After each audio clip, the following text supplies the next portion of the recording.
Welcome to Health Oddity, the show that strips away the jargon and hype surrounding all things health and fitness to help you live a long, strong and energetic life.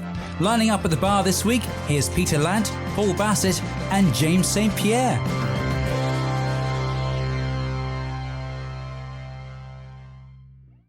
Hello and welcome to the Health Oddity podcast, episode 180. Now, I have an apology to begin with. I'm slightly nasal today, so I don't know how that's going to sound when you listen to it, but I'm never ill and I feel okay myself. I've just got a slight bunged up thing, so I will apologise now if it's a bit nasal. I know why it is. It's because I'm due to go away for a week skiing in a couple of days, and I've been fully working solidly since I think last August. And it's always the way. If you're a very busy person like myself, you know that when you have a bit of time off, you always end up coming down with something because you just relax, don't you? And then you let things in. But so slightly bunged up. So I apologise for that. And also just a note, we've slotted this episode in because I'm away for a week. The next episode will be the one that we said about with Mac McLaren, otherwise known as the Tartan Warrior. So that will be the next episode that we're going to do, which will be episode 181.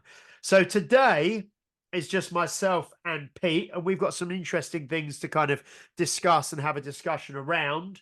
And it'll just be the two of us this week, and then next week we'll be back with Mac McLaren, Tartan Warrior. So, Pete, how are you doing today?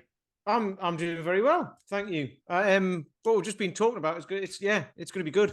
So you don't need to hear from me because it's just the two of us, isn't it? So we're both going to be talking. What is funny is when you're saying about you haven't had any time off since August and that, you obviously enjoy what you do.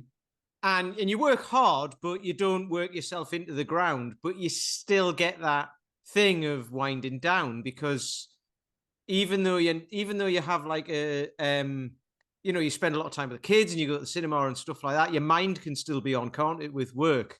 That's the thing. So it's interesting that you were saying that actually, because even because you see people who, when I started working in an office and I didn't enjoy it and all that, and I'd get 2 weeks off, I'd be ill for the first week. And all that, and I thought that was just all stress and all that, but it still happens, doesn't it? It doesn't mean it's like only office workers or only people who like doing something just for money and stuff like that. It happens to us all, basically. So yeah, it's interesting. It does, yeah. I mean, like I say, I never ever, and I sort of pride myself on never getting ill, and I don't actually feel ill, but just this is annoying for the podcast, the nasal thing. But yeah, it's just it's one of them where you just keep blowing your nose and just doesn't seem to get any better, but I'm sure it will pass in a day or two. I always think about things like that as well, to imagine what it would be like if you weren't looking after yourself. Yes. Would it be worse? Like, we don't know, do we? You can't answer that, but I always think that's interesting. You say you never get ill. You probably do. You just don't realize it, or you feel a little bit ill, but it would be worse. Yeah, not ever ill enough to stop me. Yeah, exactly. Yeah. So hopefully, well, you'll know because next week's episode, which we're recording tomorrow, if I sound a bit better next week or tomorrow, that will only be tomorrow. So it would have gone quite. Well, we'll see. We'll see. I might sound worse. You never know. You might not show up. You might be in bed all day. No. Right. Okay. So what we're going to talk about today is as a kind of a starting framework. I'm holding up, if you're watching on YouTube, I've mentioned it lots on the last few weeks, this Outlive by Dr. Peter Attia, The Science and Art of Longevity. And where I'm up to at the moment, I've just started reading this last night, actually. And I thought this would be a really interesting discussion for Pete and myself to have today. He starts talking about something called the Centenarian Decathlon. Now, what it is, a decathlon obviously is sort of like an Olympic event which comprises of 10 separate disciplines or 10 separate events. And he kind of frames it. He says it's not necessarily that a decathlete might not actually even medal in those 10 events individually if he were to do them as a standalone sport, but it's being kind of more than above average, but very good at those 10 things, but not necessarily. So he talks about what we've spoke about before with people like Pat Flynn, the idea of being a generalist or a robust generalist or a specialist. So he talks about it as being a a strong generalist across 10 areas. Now, what I'm going to do initially is so although it's called the Centenarian Decathlon, which obviously means 100 years old or in your hundreds, it doesn't necessarily need to start there, but it's kind of like more in your later decades. So I'd probably say this starts from 70s, 80s, 90s, and then if you get there, hundreds. And these things he talks about, he's got kind of 10 that are fairly general, but then he says that they're not mandatory.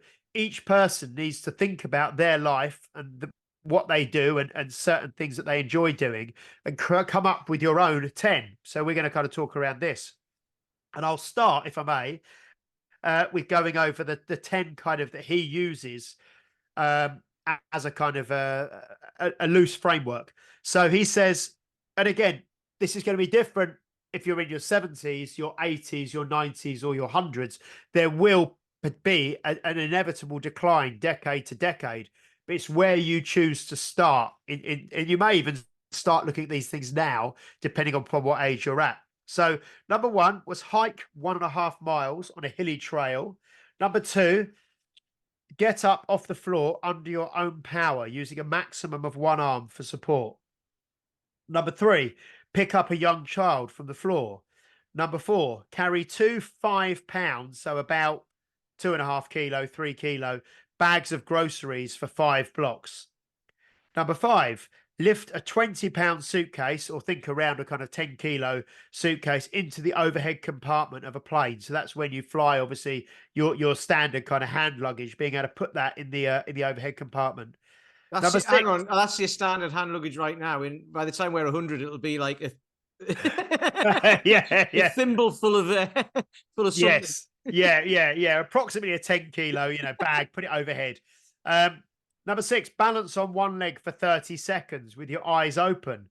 And then he says, bonus points, eyes closed for 15 seconds. Number 7, he's got have sex written down. So that may vary, I don't know, 80s, 90s, hundreds. Number 8, climb 4 flights of stairs in 3 minutes. Number 9, open a jar.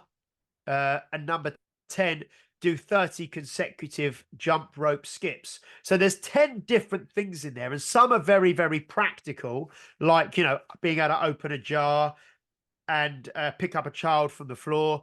Others are a little bit more kind of thought around them.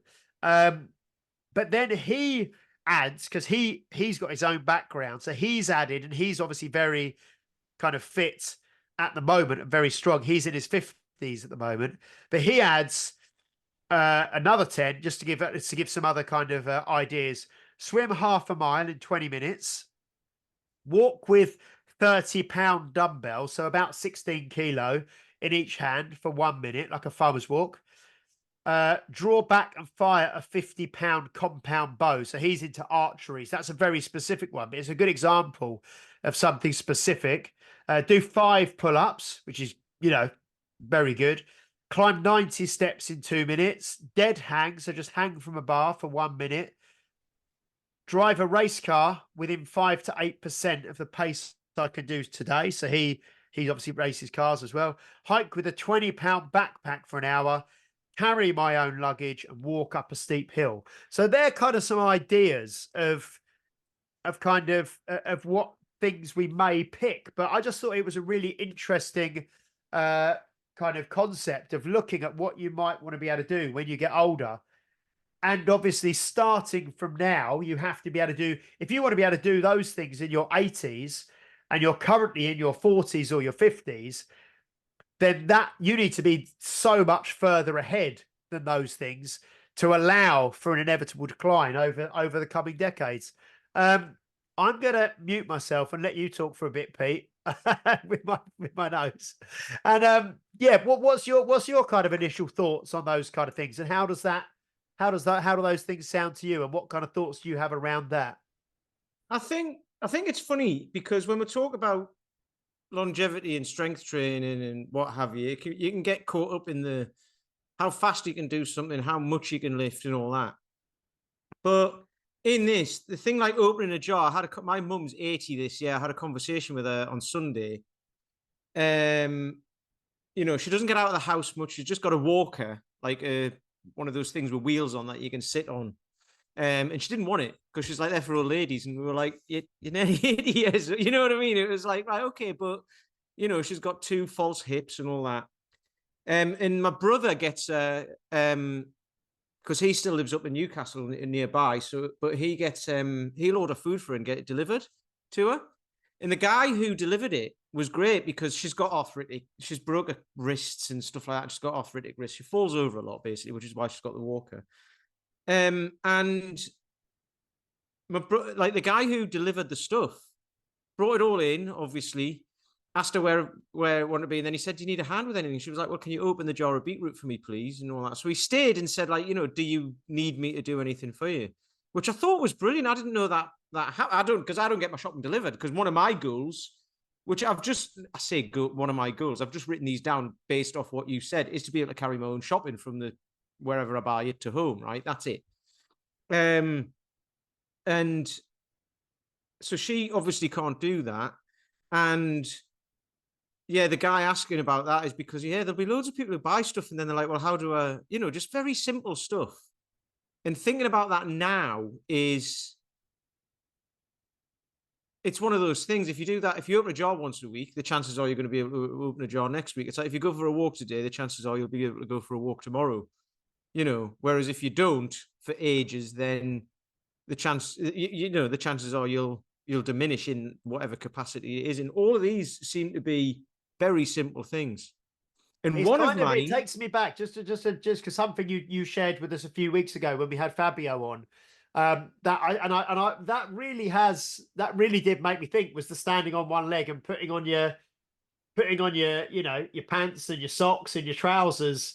Right, I'm gonna have a massive list of these. Put my socks on, yeah. Yeah, but that really since we did that episode, that's something I've really thought, and that's something that I changed myself because the reason I thought about that was because you said, well, if you do it every day, it's very unlikely that you will wake up tomorrow and not be able to do it if you do it every day. So that standing on one leg and putting the socks on. And I notice when I do it later in the day, it's a bit easier. So when I've been up for a while and yes, my back's loosened up and I'm more awake and maybe my vestibular system and my balance is better. Because sometimes if I get out of bed at 5 a.m. and I'm getting changed in the dark almost to try and sneak out the house, my balance isn't great. It's harder to do because the mobility, maybe the balance isn't quite there. Maybe the mobility is not quite there. But if I do it like later in the day, or I'm doing it, maybe I'm getting changed to go out in the afternoon or the evening, it's so much different because I've been on my feet all day and I've been moving and the body's well warmed up and all the rest of it. But that was a great one. That really sort of resonated with me. And that I've been doing that since we did that podcast. So that's been really good. It's funny. It's a tiny thing, but I get dressed standing up every day. In fact, 3 or 4 times a day because I'm like one of those what they call, not like drag queens, the people who get changed on stage like really quickly. I'm like one of those because like I'll be out doing a session in the morning, then have to come back, do my own session, and then have a shower, and then like you might go out and get wet, so I've got to put dry clothes on. Honestly, I'm doing it all like it. Yeah, you're doing costume changes. Yeah, exactly. Yeah, that's a good one actually. You see, this is the funny thing because I've now got a list of like 12 things. One, put me socks on, which I hadn't written down. But the more I'll think of this, I'll have a huge list of stuff. And it's just everyday things from getting up in the morning to going to bed at night that you do throughout the day, like walking, opening a jar, being able to get up and down off the floor, balance on one leg, those sorts of things.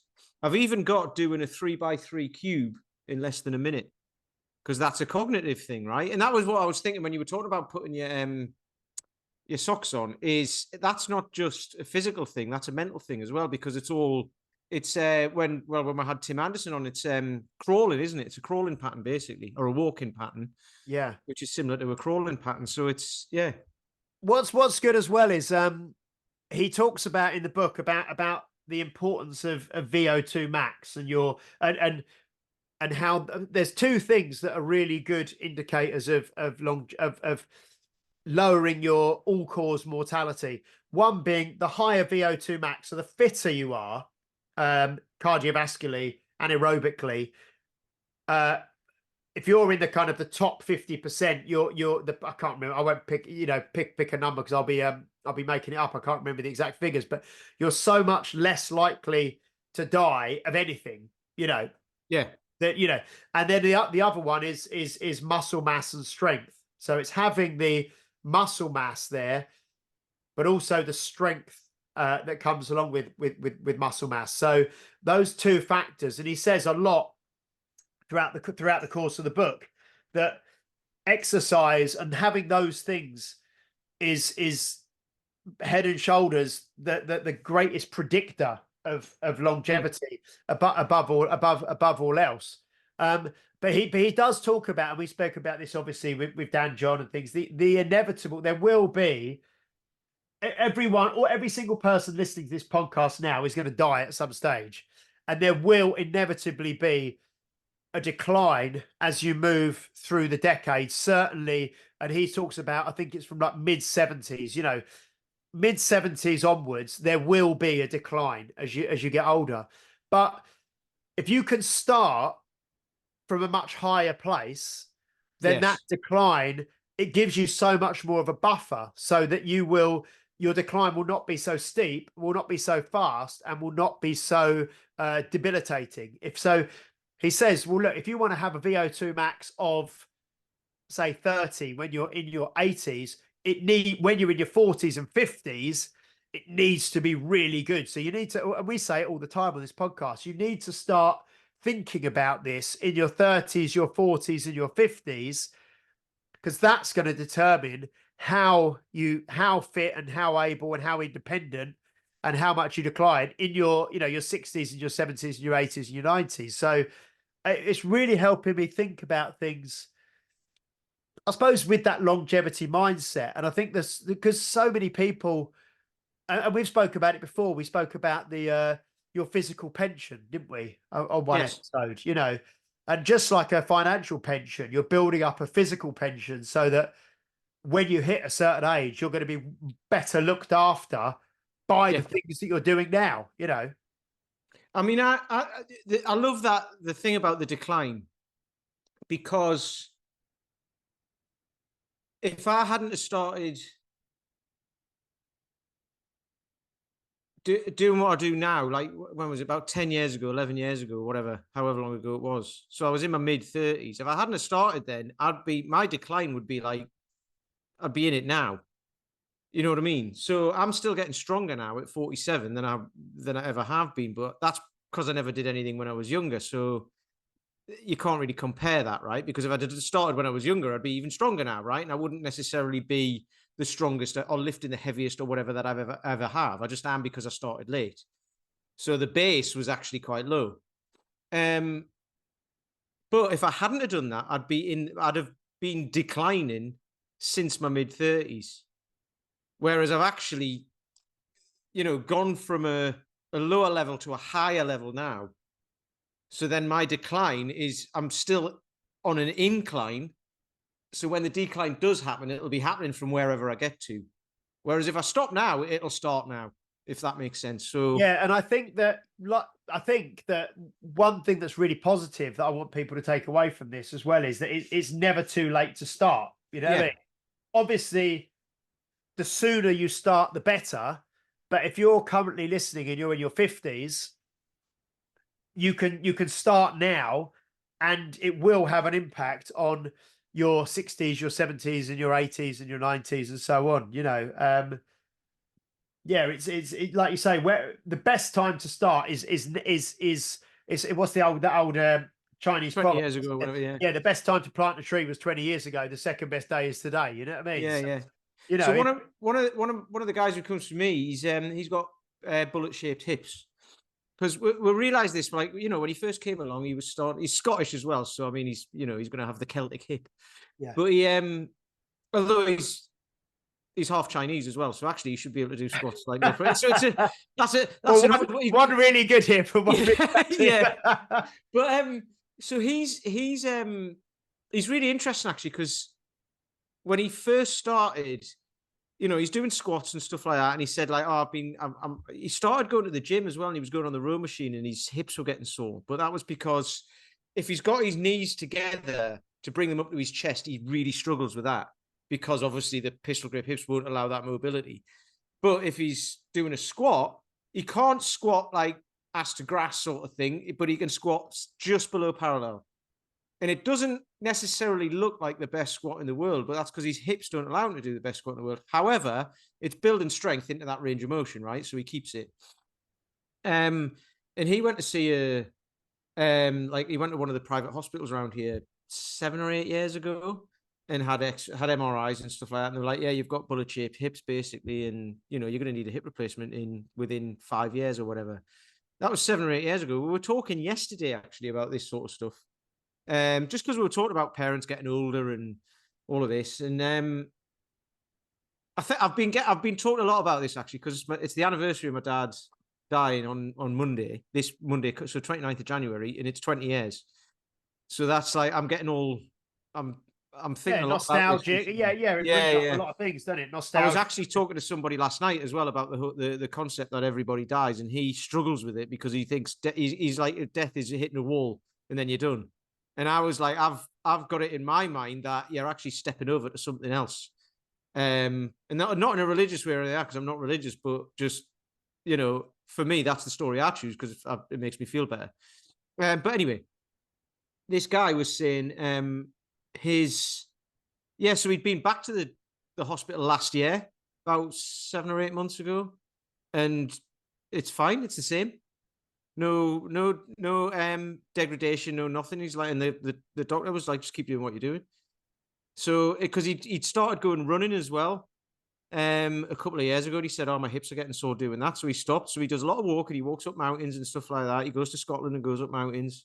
Not all the time, just every now and then, but he comes down to me and does kettlebell swings and presses and squats and lunges and stuff. But one leg he lunges really well, the other leg it's not the same, but it's like, well, we're going to do it anyway, and it doesn't look great, and if someone walks past, they're going to be like, you're doing that all wrong. And it's like, no, he's doing that the way he can do it, and it doesn't hurt, and it's keeping the strength in, so being able to stand on one leg and all of that sort of stuff. So this just makes me think, and I think he's 52, and and he's thinking about this now, and he's like, well, if I carry on doing this, I'll not need a hip replacement ever. Which is brilliant. No, it's great. And I just from what you were saying, I was just flicking through a book, because I had a friend of the show, listener of the show, Fred Hoisted, brought back. What was I doing? I was talking about books the other day, and I kind of said, oh, I've lent someone a book. It wasn't this book, but he said, oh, I think I lent him another book, actually. I lent him Primal Blueprint by Mark Sisson and Brad Kearns. And he said, oh, actually, I think I've got your 7 Habits of Highly Effective People. Now, this is a newer copy. I've got a really old copy, but I'd lent him this years ago. And this is like one of the classic sort of personal development books from the 80s, I think. But just what we've been talking about today. So it's just on the desk next to me because I brought it back from the gym. And the first 3 habits of highly effective people, and it just jumped into my mind that this ties in perfectly with what we're talking about. Habit 1 is be proactive rather than reactive. So, and that's exactly, and there's something else I shared earlier in the week, which was from Dr. Chatterjee, where he said, creating health is not the same as treating sickness and disease, And yes, it was a big thing where he said, and this ties into the Outlive book as well, whereby just waiting till you get ill, then dealing with it is not a good strategy for being healthy, because they're totally different things. So this be proactive is obviously massive. We're encouraging people to think 10, 20, 30, 40, 50 years in the future and do something now rather than wait till there's a problem and then try and manage it.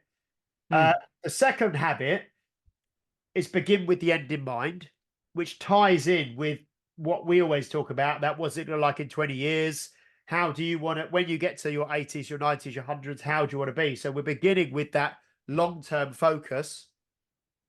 And then habit 3 is put first things first. So it's kind of, what's the one thing you can do today? or what's the quick wins that you can do, or what can you implement, what's going to give you the most bang for your buck. So those first three habits, be proactive, begin with the end in mind, and put first things first, all tie in perfectly to what we're talking about today. And I think that really is the cornerstone of everything we talk about on this podcast most weeks, isn't it? It's those three habits, and the outlive, and what we're talking about is and what most of our guests that we have on encourage and have done and do in their own life. Yeah, I think like going with that, I put a post up today.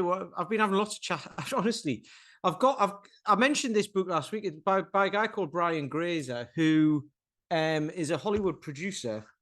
He produced Beautiful Mind, Apollo 13, Splash, Arrested Development, 24, 8 Mile, J. Edgar. He's been nominated for 43 Academy Awards and 149 Emmys and all of this sort of stuff, right? He's one of the most influential people in the world, apparently. And the book is basically just about having random conversations with people, and then getting ideas from it. So I've been having lots of conversations in like lots of groups I'm part of and things like that, and on social media and stuff.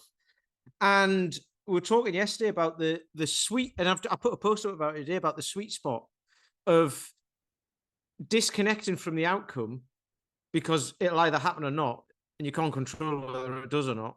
All you can control is what you do today, but doing it anyway. So like with anything, so even in business, in like business goals for like, I want my business to be this big.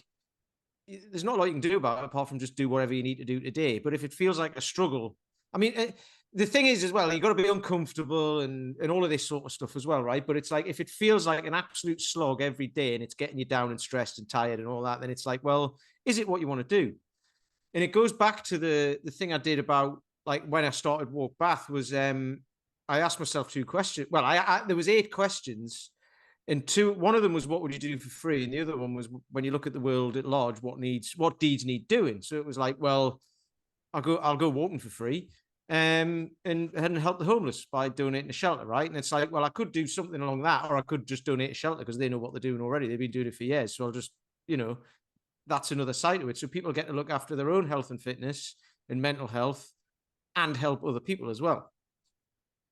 And we were talking about it, and then it's the same with my strength goals and all that.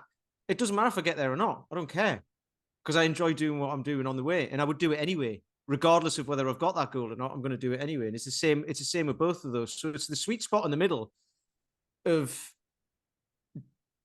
disconnecting from the outcome, but enjoying what you do that gets you towards that outcome anyway. And that's really hard to explain because it's a feeling rather than an action. And it's really interesting because this conversation is opening up, it's firing off things in my brain, and it's almost as if I've got all the resources to hand. Because I watched a film yesterday on Netflix. I can't remember. Have you got Netflix? I have. Yeah, and it's called American Underdog, and Okay. it's a really uplifting, inspiring, true story. Based on kind of American football. And I've actually got a Canva ready to go this afternoon with a quote, which is perfect because it was done. I wrote it down last night when we were watching it, and it ties in perfectly to what you're saying about, disconnecting from the outcome and all the rest of it. And it was in the film. It's life is not about what you achieve. It's about what you become. Yeah. And it's a really good film. So if anyone hasn't watched it, I'd really recommend it. I think it's the Kurt Warner story. So he's a quarterback in the NFL, but I think it's quite a well-known story, and he's quite a well-known person, obviously in America, around American football, because he's one of the first. He's I think he's the only rookie to go into the NFL, and he wasn't a draft pick or anything. He had to really fight to get there, and he won the Super Bowl in his rookie year as the quarterback for, I think it's the St. Louis Rams or something. But it's a really, really good film. Really, really worth watching. But that's life's not about what you achieve, it's about what you become. And I think you say, like, you aim for these things, or you've got them in your mind that you're trying to get.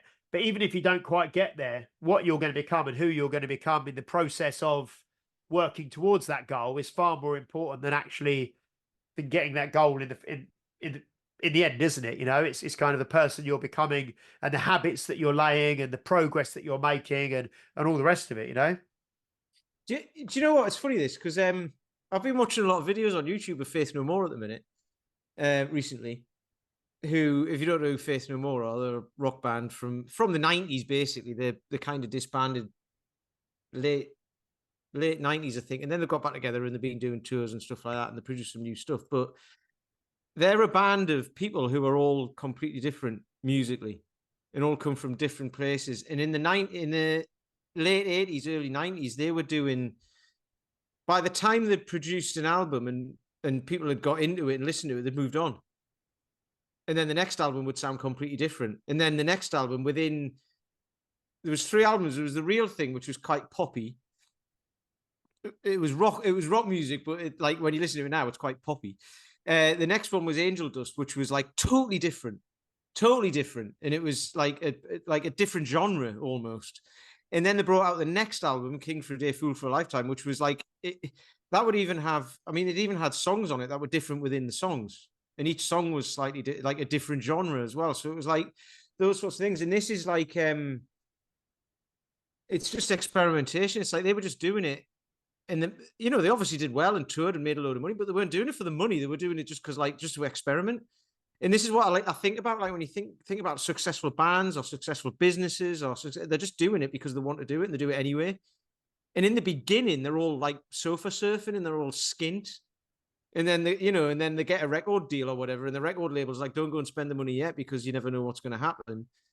You know, and because there was an interview they were doing in Australia, and it was like, they were touring Australia and New Zealand in 1990, and they were doing bungee jumps and stuff because it was illegal in America, right? So they're doing stage shows, but in between, on the days off, they're bungee jumping. It's like, what happens if you break something? You know what I mean? Imagine the insurance on that now.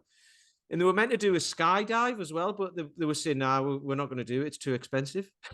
They're touring the world, you know what I mean? So at the time, they had no money, but they just put their faith well, funny because they're called Faith No More, but they put their faith in not even becoming big. They were just like, I'm going to do this anyway. And I just think that's hugely inspirational, not just from them, just from anybody who does that. You're going to do it anyway. And the chances are you'll become successful at it because you're going to keep doing it. Yeah, if watch this film, definitely, because the guy, before he kind of made it and got into the NFL, was like literally stacking shelves in like a supermarket. You know what I mean? Like, it took like a job because but he still trained in the day, and he was trying to break through. You know, and he was doing like, you know, like stacking shelves at the night shift in the supermarket, and he went on to become like, you know, amazing, you know, and did some great things. So no, it's well worth it. And also, I'll have to start listening to Faith No More again because after we've already mentioned him on the podcast, haven't we? Pat Flynn. After we had him on, I started listening to Extreme again.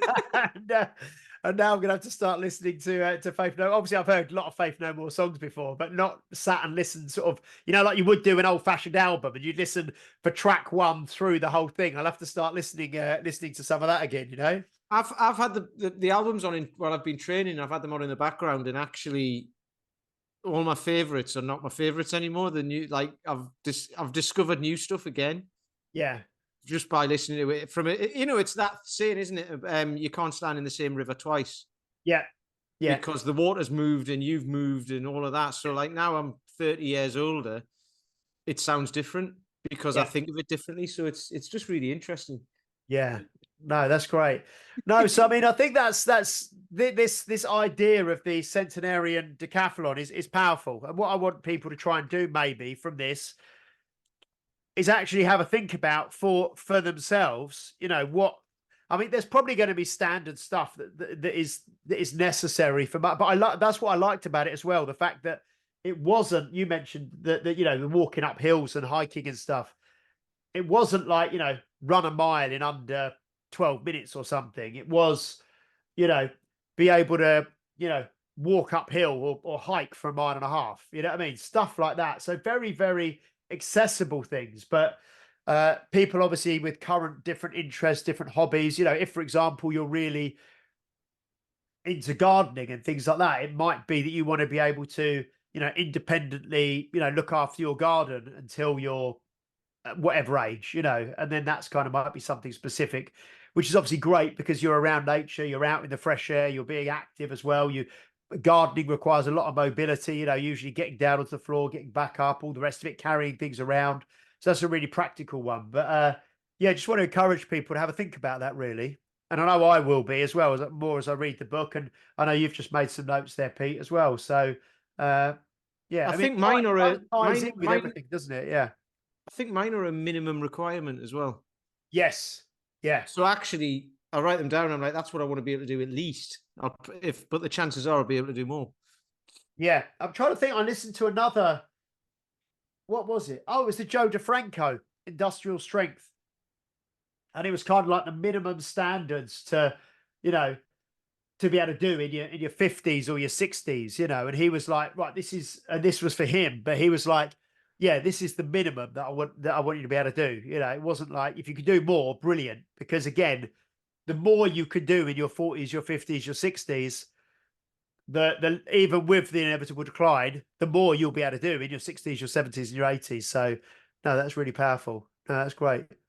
Cool. No, I think that's a nice little conversation today, which I wanted to jump on and have this one, and I wanted to kind of share that with people because it's I think it ties in with everything that we talk about every week on the podcast, and it's just a good reframe. So I really encourage people, and if you want to, if you're in the Health Oddity Facebook group, if you want to, post maybe your Centenarian Decathlon in there. If you want to share it with us on, on the Facebook page or on one of the Instagram posts or something, that would be really good just to kind of see what you guys are thinking and where you're at. And like I said, I think there probably should be maybe 5 that are fairly generic that will be good for everyone. And then there might be 5 that are a little bit more specific to you and to your hobbies and to what interests you in your life, So no, that's really good. So I think we'll start to wrap up, Pete, if that's all right with you. Do you know what? It's weird. It feels like we've been talking for hours and we've said loads. Yeah. We've been talking for like half an hour. Yeah, I think we've been maybe 40, 45, maybe 40 minutes, something like that. Yeah. But no, it feels like we've covered like a huge amount of stuff, but we haven't really. No, but it's just but sometimes you just, and like a little bite-size, bite-size episode, it's still probably 40 minutes. But no, I think that's interesting. And it's kind of where my head's at the moment and what I'm working on. And the other thing that obviously jumps to mind as well, like we say, I'm off snowboarding with the Unique Results group this weekend, and we've got Jeff coming with us, Jeff Law, who is 77 this year, and he's coming skiing with us, and he's been on every single ski trip that we've done. I think this might be the 7th year we've been on a ski trip with the gym, and he's the only person apart from me who's been on every single one. And he's 77 this year. So big shout out to Jeff, because if you can be going on ski holidays when you're in your late 70s still, you're doing something right, which is great.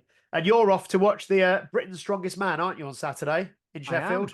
I am. There's another thing. There's another thing about getting away from the goal and all that. They get paid nothing, and they just do it for the love of it. Yeah. I love it. It's funny because I mention it to people who aren't really into all that, and they're like, "What are you going to that for?" And it's like, because it's great. Yeah, that's why.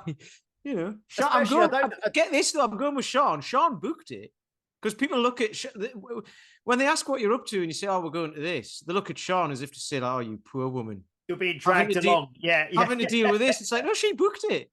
And our sister's coming as well. Our sister's coming over from Guernsey, and then we're driving up to Sheffield to go and see it.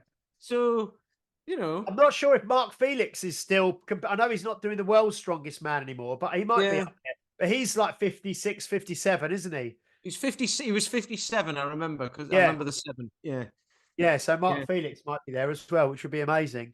And yeah, we're up there. We're at the one at the Royal Albert Hall in July. There's quite a few guys from the gym going now, so that'll be great up there. Yeah, there's quite a few. like Alex and Emma and Lauren and Matt and Serena. There's quite a few of us going from the gym, and we'll all be up there at the Royal Albert Hall, which will be great to watch that. So, no, that's brilliant. Cool. So, if you can, please go to YouTube, give us a subscribe, would be great, and leave a review if you can. For probably not next week because that's being recorded tomorrow. But when I get back from skiing, snowboarding, we're going to set up this referral kind of system, not referral system, sorry, review system, whereby if you could leave us reviews, we're going to get on top of that, and we're going to work out where is the best for us for you to leave reviews. We'll do a little merch giveaway each month for reviews left and things. So I'll have full details of that in the next couple of weeks.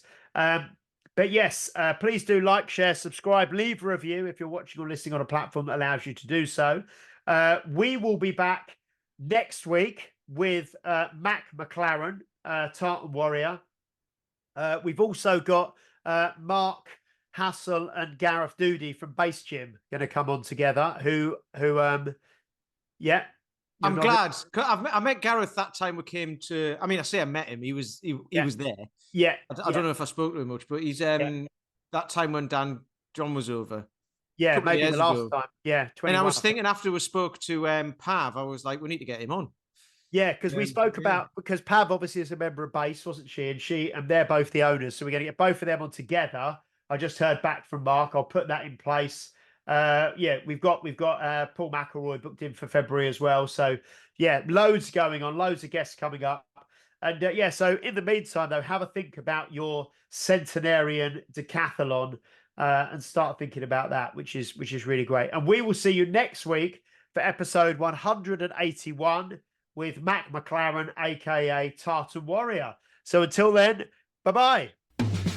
You've been listening to Health Odyssey with Peter Lant, Paul Bassett and James St. Pierre. To get your regular fix of hype-free health, you can subscribe and leave a review wherever you get your favourite podcasts. You can find out more on today's and other topics at healthodyssey.com or find us on Facebook or Instagram by searching for Health Odyssey.